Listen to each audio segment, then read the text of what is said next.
NTN 24 continúa con CST.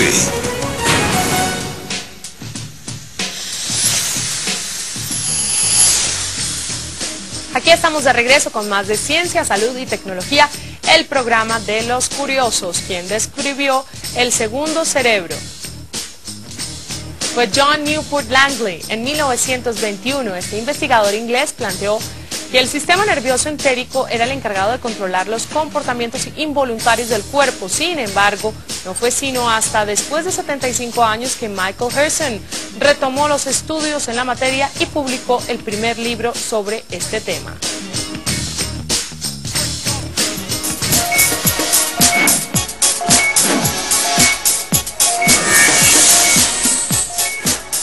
A su salud. El sistema nervioso entérico está compuesto por conjuntos de neuronas incrustadas en las paredes del intestino o canal alimenticio, como también se le conoce. Según los expertos, este sistema le permite al organismo humano hacer de forma apropiada la digestión sin que el cerebro principal tenga que intervenir.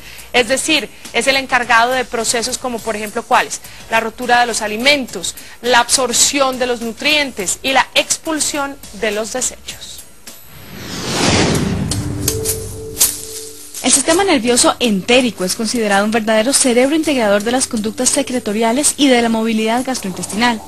Este segundo cerebro se encuentra situado en nuestros intestinos y está compuesto por 100 millones de neuronas, que es más de las que hay en la médula espinal o en el sistema nervioso periférico. Gracias a los nuevos estudios, hechos por un grupo de investigadores y publicados recientemente por la revista Scientific American, se ha comprobado que esta gran cantidad de neuronas es la que permite que la digestión se haga de forma apropiada, sin que el cerebro principal tenga que intervenir en procesos como la rotura de los alimentos, la absorción de los nutrientes y la expulsión de los desechos que requieren de procesos químicos, contracciones musculares de los que se encarga el segundo cerebro de manera independiente. El sistema nervioso entérico está compuesto por conjuntos de neuronas incrustadas en las paredes del largo tubo del intestino o canal alimenticio, cuya extensión es de alrededor de 9 metros. El segundo cerebro comienza a nivel del estómago y se extiende a lo largo del intestino delgado, el duodeno, colon, recto, que se conecta con el páncreas y la vesícula biliar. También segrega determinadas hormonas como la secretina liberada por las células duodenales y la bilis. El sistema nervioso entérico trabaja por cuenta propia. Algunos científicos consideran la posibilidad de que pueda memorizar ciertas emociones, sufrir de estrés y tener sus propias psiconeurosis. Este segundo cerebro también influye en una gran parte de nuestras emociones. La sensación de tener mariposas en el estómago, por ejemplo, es en realidad una señal fisiológica que responde a un estado de nervios o de estrés.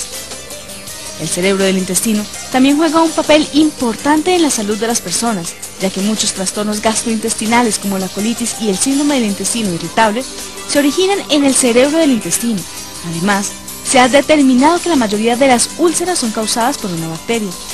El intestino humano siempre ha sido visto como un depósito de sentimientos buenos y malos, porque está conectado directamente con los estados emocionales del cerebro de la cabeza.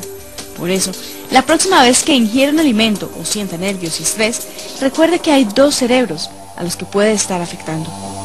Nosotros continuamos también en nuestra central de ciencia, salud y tecnología con el gastroenterólogo Fabián Emura, pionero en Latinoamérica en cirugías endoscópicas y director del Emura Center de Latinoamérica. Es espectacular cómo funciona todo este sistema.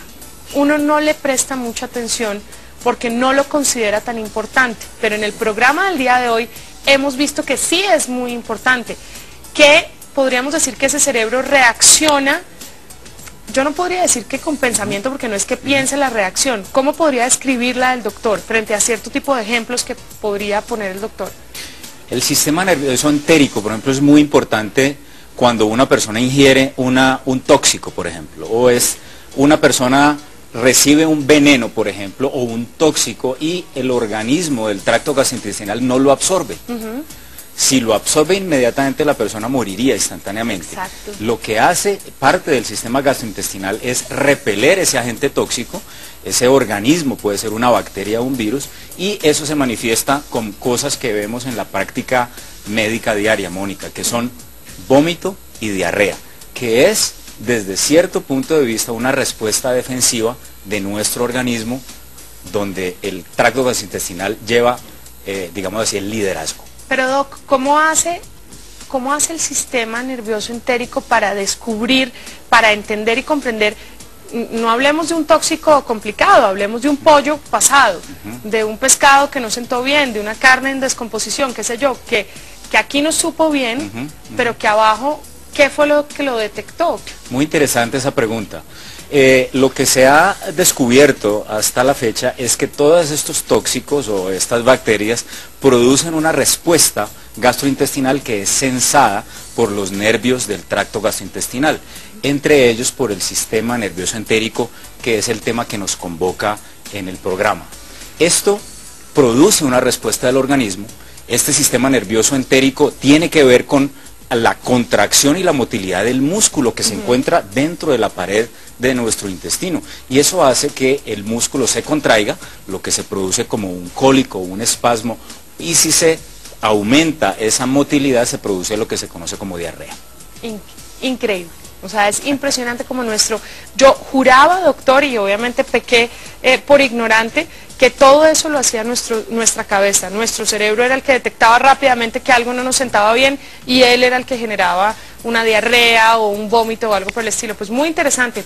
La complejidad del segundo cerebro depende en parte del bienestar físico y emocional que mantiene una persona. Podríamos decir que sí, entre otras razones porque es muy frecuente en la práctica médica tener un paciente que dice, yo tengo diarrea, pero siempre me da diarrea antes de viajar.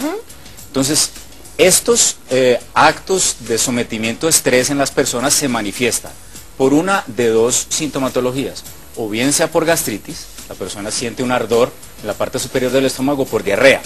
¿Cómo nos damos cuenta que esto viene por el sistema nervioso entérico, por estímulos o por estrés? Porque al siguiente día, cuando la persona llega a su sitio de destino, se mejoran completamente los síntomas. Y pasa mucho que cuando las personas viajan, llegan a un lugar desconocido, a un lugar en donde nunca habían estado, o viajan a tierra caliente o clima frío, las primeras horas o los primeros días no están muy bien de su sistema gástrico intestinal. Es correcto, ¿verdad? Sí. Es una adecuación de nuestro organismo a una nueva dieta, sí. A nuevos condimentos, a nuevas sazones, que hacen que haya una, digámoslo así, una alteración en nuestra digestión, que posteriormente es retomada y el organismo asimila ya normalmente estos cambios. Pues debo decirle, doctor, antes de ir a comerciales, que mi estómago desconoció la comida mexicana al principio, pero hoy en día está absolutamente enamorada, mi cerebro estomacal, podríamos decir, de toda la gastronomía picante mexicana, que para algunos podría ser muy fuerte, pero ya no lo desconoce. Generalmente los pacientes de síndrome del colon irritable y de gastritis crónica funcional mejoran cuando se van de vacaciones y esos síntomas reaparecen cuando vuelven a su sitio de trabajo. O sea, hay que mantenernos de vacaciones. Nosotros por lo pronto vamos a hacer una pequeña pausa, pero ya regresamos en Ciencia, Salud y Tecnología. No podemos vivir de vacaciones. ¿Quiénes son considerados los pioneros de la neurogastroenterología? Estamos presentando CST por NTN 20.